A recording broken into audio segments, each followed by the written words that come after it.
Les gens qui vous regardent de l'extérieur ont l'impression que vous êtes un peu envieuse, ce qui peut s'expliquer.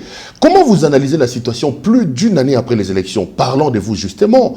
On vous a vu ici, au four et au moulin. Vous nous avez dit que le candidat c'était Kabila. Pierrot, Bernard Kayumba, c'est un acteur politique. Je suis président national d'un grand parti politique, le PANECO, Parti du Nouvel Élan du Congo. Kabila ne vous a pas suivi, M. Kayumba. Vous lui avez dit de modifier la constitution. Vous nous avez vendu Kabila comme les meilleurs Congolais de nous tous. Il ne vous a pas suivi, M. Kayumba. Écoutez, Bernard Kayumba avait la possibilité de proposer les voies de sortie pour trouver des solutions aux problèmes qui guettaient dans notre pays. Donc les propositions qui ont été faites n'ont pas été prises en compte, mais n'empêche que le PANECO continue à évoluer.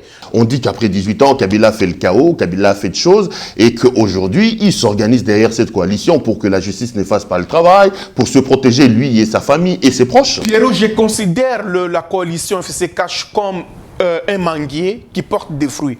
Lorsqu'il y a des mangues qui sont pourris, il faut les arracher du manguier. Je pense que pour les cas d'espèce, tout politique ou politicien qui dérange la coalition, il faut les mettre de côté. Parce que le peuple congolais n'a pas besoin de querelles. Vous avez suivi dernièrement Kyungu, Gédéon a attaqué la ville de Lubumbashi. Le chef de l'État a d'ailleurs lancé l'ordre pour qu'on lui traque. Vous analysez comment la situation? Le cas de Gédéon Kyungu, c'est presque pareil à Nemwanda-Semi. Il y a des revendications.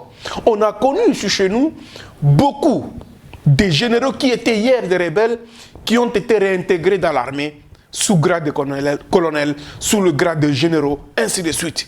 Ce monsieur-là a été démobilisé, réintégré, mais qui n'a jamais été accepté dans l'armée.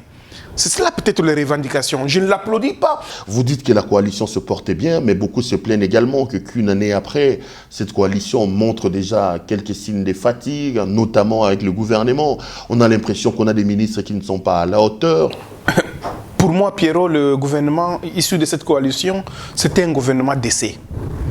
Et comme c'était un gouvernement d'essai, je voudrais proposer au chef de l'État de vite penser déjà au remaniement juste après la problématique du coronavirus. Parce que pour vous, ils n'ont pas convaincu. Ils n'ont pas du tout convaincu. Il y a beaucoup d'incompétents dans ce gouvernement. Il y a beaucoup d'incompétents. Nous avons même des ministres qui n'ont pas étudié.